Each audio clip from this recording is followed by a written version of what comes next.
cooperative, helpful, caring, resilient human being. That's one choice, correct? Or we could leave our house and walk out and decide to be kind of a negative, angry, ticked off, whiny, victim, territorial, defensive, unhappy person. Now, how many of you know both of these? Which one of these people probably has the best chance of staying employed? No doubt, right? Which one of these people has the best chance of being promoted, given raises? Which one of these people probably has the best chance of having friends? And which one of these people probably has the best opportunity to be respected and be successful? There's no doubt in your mind, right? And yet, we all know people who choose the latter. We all know people who day after day leave their home, walk into their office, and really choose to be kind of a negative, grumpy, uncooperative, non-productive, apathetic, bitter, angry, hostile person. Correct? Why? Almost every company that I go in and talk to, almost every department has one or two whiny, difficult people and one or two apprentices waiting for them to die. My number one book is Life Would Be Easy If It Weren't for Other People. That's my number one topic. Why do you think that is? Because most of us, our frustration at work for most of us is not our job. It's what? It's other people. It's dealing with difficult customers, dealing with different colleagues, dealing with difficult, sometimes bosses and managers. So let's talk about this thing called attitude. Now, first of all, management tells me, but Connie, we can't talk about attitude. We can't even bring it up in an interview. We can't bring it up in an evaluation. How many of you have heard that myth? You can't talk about attitude. You know who started that rumor? Difficult people. Difficult people started a rumor years ago that, no, can't talk about it. Sure you can. Here's why it's tough to talk about attitude, because what really is attitude? Attitude is our personality. That's why it's tough to talk. When we're talking about attitude, we're talking about your personality. We're talking about how you act and how you behave that affects other people. So it is touchy and it is awkward. And I will tell managers, no, you can't bring someone into an evaluation and say, I don't like your attitude. First of all, it's not fair. It's not specific. But you can talk about work performance. And ladies and gentlemen, I have never yet in 30 years met an employee with a negative, hostile, apathetic, angry attitude where it does not show up dramatically in their work performance. There is a definite connection between the two. Why are some people difficult? Here's what you need to know about difficult people. Number one, most of them know what they're doing. If you bring them into therapy, you'll say, George, everybody's complaining. I know. What's your problem? Well, I'm a little angry and I lose my temper and I know I don't work as... Most of them know what they're doing. Number two, they've been doing it their whole life. Stop taking this personally. If we found their first grade teacher, she would shudder and fright at the mention of their name. Okay? They treat their friends like this, believe it or not. They treat their spouses like this. This is part of their personality. It's how they have learned to get their needs met. And number three, and here's the secret to difficult people. There's only one reason, ladies and gentlemen, why anyone behaves in an inappropriate, unacceptable manner. Because it works. Because it works. We never repeat a behavior unless it works. So, who's responsible for difficult people? All of you raise your hands. Okay, we all are. Every single time you and I give in to a difficult person, or we give up to, or we give out to, every single time we choose not to confront a difficult person, if I were to walk into your company and you were to point out the 2 or 3 most difficult people, I could describe them to you right now. They get better schedules. They can come in a little late. No one says anything. They can leave a little early. They can take a little longer lunch hour. No one asks them to be on projects or committee. No, we don't want to work with them. It's just easier if we do it ourselves. We do not give them our most difficult clients. They might mess that up. We give them the easier clients. Why are people difficult at work? If I can be a pain in the neck at work and I get less projects, fewer clients, easier customers, I can come in late, leave early, and do whatever I want, do I have any incentive next Monday to wake up and go, you know what, I need a little self-evaluation. I need to figure out how to be a better person. Any difficult person in your life, anyone that treats you in an unacceptable or inappropriate manner, stop looking at them. Look at you. What reward, what needs do they have that you are meeting by not confronting, not dealing with them, and allowing the behavior to continue? How many of you have ever been to Disney World? Okay, how many of you have ever seen Mickey Mouse in a bad mood? Well, you laugh. The thought of it's amazing, isn't it? But think of it.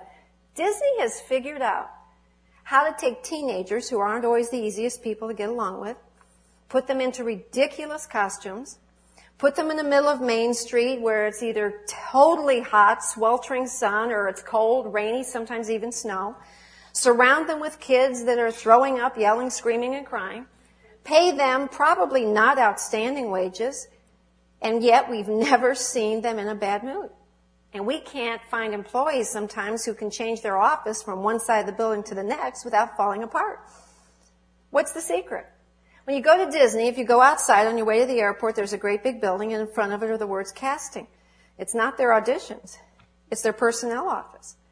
And when you ask somebody, why do you call personnel casting? Their answer is because we do not hire people for jobs. We audition them to play a part. I love that. How would you like to have that at your office? Wouldn't it be fun? Let's don't hire people for a job. Let's audition them to play a part. If you work for a hospital, then you audition people to play the part of a nurse or a doctor who truly loves people, wants to help them, and is very compassionate. Whether they are that way or not, they have to act that way. If you're a teacher, let's audition you to play the part of someone who truly loves kids, understands that they aren't always going to be easy, and you're willing to help them succeed. Play a part. And I do it all the time. Sometimes people at this point say, well, Connie, I'm just not like you. I'm just not a happy, happy person. If I tried to come to work and be happy, it'd be phony. Oh, fine, we'll take phony. How many of you will take phony? You want to know how to be successful at work? It's this. Figure out how to either come to work and be a happy person or come to work and act like you're a happy person. We don't really care which one it is anymore.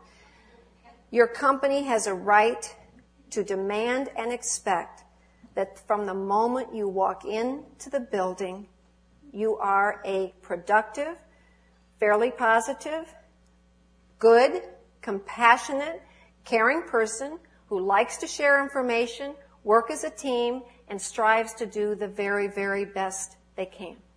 So, we've got our personal life, we're thinking about it. We come into work and we understand that how we portray ourselves, our attitude is important.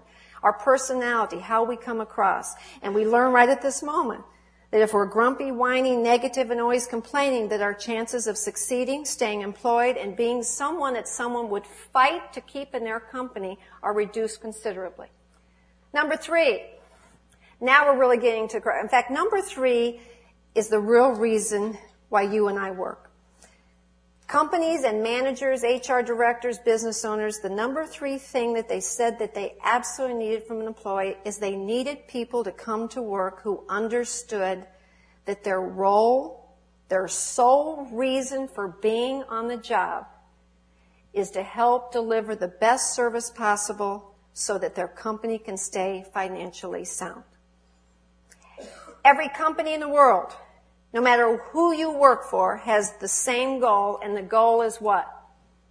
To make a profit. And you know what? This has such a bad rap. Sometimes employees will say to me, I can't believe it. All they're worried about is making money.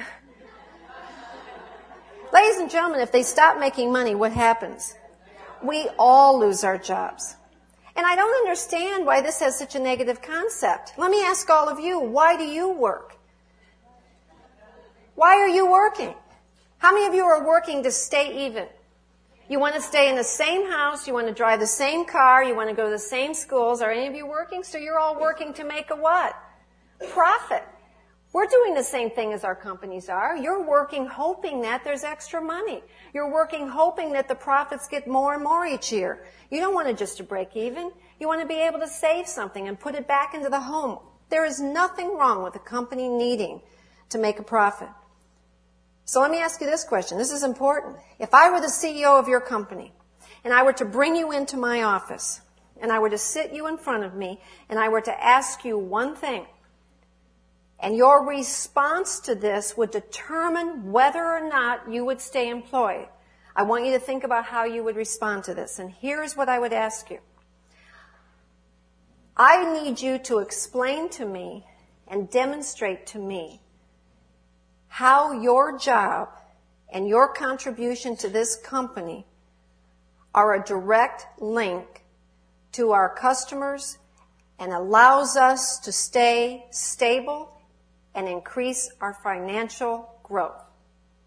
That's it. In fact, when I do management and CEOs and I work with leadership of a company, I say to them, rather than call employees in and tell them why you're keeping them on for the next year, you need to bring employees in and have the employee convince you of why they should stay for another year. You and I have a responsibility to be accountable to our company. Every one of you in this room should be able to walk into your senior management next week with all the documentation in place and say, look what I've done. Let me tell you why you never, ever want to, let me tell you why you deserve a raise or a bonus. You should never let me go. Let me tell you that how and what I do and why it is directly linked to the financial success of this company. And ladies and gentlemen, some of you don't know how to answer this, so let me help you. There's only two ways.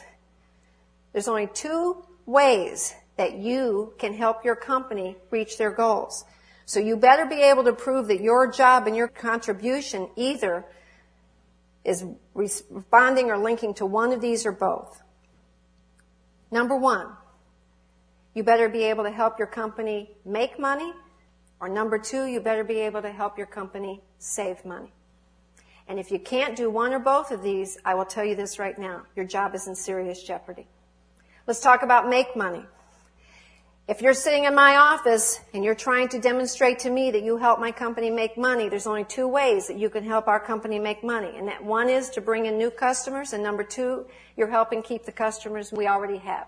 So number one, we bring in new customers. Number two, you are helping me keep the customers we already have. And which one is most important? Number two. It's a big fad now to bring in new customers. That's what everyone wants to do. A lot of companies are unfortunately totally focused on bringing in new customers. And they're doing it through all sorts of gimmicks and games and sales pitches and I'll tell you this, we can bring in new customers and they can respond to a gimmick, but they aren't going to stay with us, and the next time another gimmick comes around, they're going to leave and go after the gimmick. The number one most important thing you and I can do right now is to keep the customers we have. Not only keep them coming back, but keep them so happy that they're going to tell every single person that they meet and know about our company. So that's number one. Your job better be directly linked to our customers or directly linked to an internal other employee who's directly linked to a customer. If you do not have contact with an outside customer, then who is your customer? The employees, the people that you work with, those are your customers. Number two, are you helping this company save money? There's only 5 ways. There's only 5 ways an employee can help a company save money, and you're not going to like 4 of them. Number 1, a company can cut staff. How many of you like that? Number 2, they can cut salaries. You want that? 3, they can cut benefits. How's that one? Number 4, they can decrease the quality of your work or service, product. How do you like that one? 5 better be good. Number 5, employees can increase production. That's it. Those are the only ways a company today can save money. And if we don't want them to cut staff and wages and benefits and decrease the quality of our product, then we have to be willing to work harder. And some employees have not figured this one out yet. I tell you what, as I go into companies around the country, here's the number one complaint. The number one complaint from employees, no matter what industry, here it is. Connie, you won't believe how hard they have us working. Our company, literally, Connie, has us working from the moment we walk in to the office until the moment we leave. Duh. That's why they call it work, right? Think about this. We have employees complaining about working on paid work time. That's what it's all about. Ladies and gentlemen, we are working. And then we have employees go, yeah, but you just don't know how hard. 3 of us are doing the work of 4. How many of you feel that way? 3 of you are doing the work of 4. 3 of you are doing the work of 5. Yeah, that's no matter what industry you're in. That's the truth. And here's what I hear some employees say. They go, you know what? They want 3 of us to do the work of 4. We're not doing it. If we do the work of 4, they'll never hire the 4th person. So we're just staying where we're at. Ladies and gentlemen, they're not going to hire the 4th person anyway. So if you don't pick up the slack,